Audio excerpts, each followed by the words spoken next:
bem? No vídeo de hoje eu vim falar para vocês dos sinais de autismo que o meu filho apresentou quando ele ainda era bebê e que o levou a ser diagnosticado mais tarde. O primeiro sinal, que foi ainda bem bebezinho, é que ele não apontava para as coisas, né? Essa foi a primeira coisa que me chamou a atenção quando eu preenchi aqueles questionários, de desenvolvimento da criança antes das consultas com o pediatra. Então, depois disso, eu comecei a treinar com ele para ele apontar para as coisas, mas ele não tinha nenhum interesse e ele nunca foi essa criança que apontava para as coisas.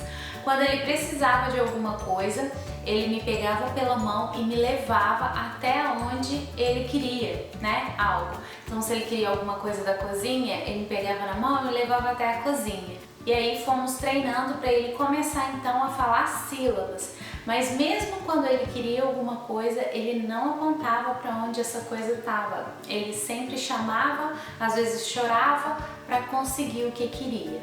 Uma coisa que era muito curiosa com o Marco é que ele não gostava de brinquedos que eram apropriados para a idade dele. Ele sempre preferia brincar com letras do alfabeto, números, formas geométricas, e ele tinha uma grande preferência por círculos. Então, aonde ele encontrasse algo que era redondo, algo que tinha o formato de um círculo, ele amava e brincava com aquilo repetidamente, de várias maneiras, E ele não tinha nenhum interesse por brinquedos que geralmente são favoritos na idade, Por personagens, por carrinhos. Ele conseguia brincar com esses brinquedos, mas não era algo que chamava a atenção dele, nem que ele tinha preferência. Então isso era muito curioso e me chamava muita atenção também. E ele sempre fazia um movimento quando estava muito alegre, que é o flapping hands, que eles falam aqui, vou tentar achar a tradução em português, mas ele ficava muito feliz e ele fazia assim com as mãozinhas, Então qualquer momento de felicidade, quando ele ganhava algum brinquedo favorito, quando o pai dele chegava do trabalho, quando a gente falava que ia passear, porque ele adorava passear, ele sempre fazia esse movimento repetidas vezes com as mãozinhas. Ele também não conseguia dar tchau, esse movimento para ele era muito difícil de fazer, ele geralmente fazia assim e não era para todo mundo que ele fazia, era só para as pessoas que realmente faziam parte da rotina dele. Ele tinha realmente essa dificuldade de acenar para as pessoas, o que é algo muito comum de bebê fazer, Logo pequenininho.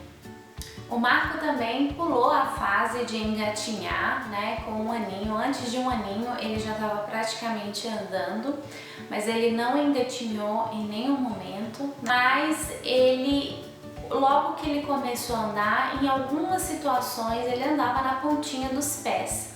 Não era sempre, não era algo que chamasse muito a atenção. Ele fazia algumas vezes. Eu notei, porque também sabia que era um sinal do autismo, mas foi algo que ele fez por pouco tempo e depois parou. Ele também apresentou um pouco de sensibilidade sensorial, tinha preferência por tecidos sempre muito confortáveis, não suportava outros tipos de tecido e não gostava de texturas muito gelatinosas ou muito moles, ou macias demais, tipo massinha. Ele não gostava de brincar com essas coisas e também tinha uma certa intolerância a ficar molhado. Hoje a gente já trabalhou isso com ele consegue tolerar de uma forma melhor, mas também é algo que incomoda ele bastante. Mas de todos os sinais que ele apresentava, o que mais me chamava a atenção era a preferência por ficar sozinho. Ele não gostava da companhia de outras pessoas, principalmente pessoas desconhecidas.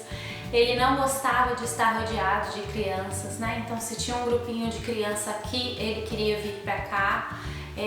Sempre que a gente encontrava para brincar na casa de algum colega ou quando a gente ia encontrar um grupo de crianças no parque, ele sempre desviava e sempre preferia brincar sozinho. Ou era sozinho ou era só com a minha companhia. Ele apresentava pouquíssimo interesse por crianças e por pessoas. E isso era algo que realmente me chamava a atenção e que me fazia pensar que realmente tinha algo diferente ali naquele comportamento. E o atraso na fala também foi algo que realmente me incomodou, né, que eu não conseguia entender muito bem e que chamava muito a minha atenção, porque a gente praticava bastante, a gente conversava muito, eu lia muito para ele, mas o atraso dele era considerável, principalmente observando as outras crianças na mesma idade, né? Muitas já falavam frases e ele ainda não falava nem mamãe. Então esse atraso na fala foi algo que foi difícil para mim no início, mas que também começou a apresentar resultado muito rápido quando a gente começou com as terapias. Por isso a importância da gente que é mãe, quando a gente sente alguma coisa ou quando a gente percebe a combinação de alguns sinais, né, e aquele sentimento de que algo está diferente, sempre buscar ajuda, compartilhar com alguém, buscar a opinião de um especialista para a gente conseguir as intervenções o mais rápido possível. E é claro, o autismo ele é abrangente e ele é variado, cada criança funciona de um jeito. Então, alguns sinais vão aparecer, outros não vão aparecer. Eu vou contar no próximo vídeo os sinais que o meu filho não apresentou, mas que também pode ser um indicador do autismo. Então eu espero que essas informações possam ajudar de alguma maneira. Não esqueça de dar um joinha se você gostou do vídeo, compartilhar com alguém e também de se inscrever no canal para você aprender um pouco mais sobre o autismo, pois quanto mais informação, maior a inclusão. Te vejo no próximo vídeo, um beijo e até mais!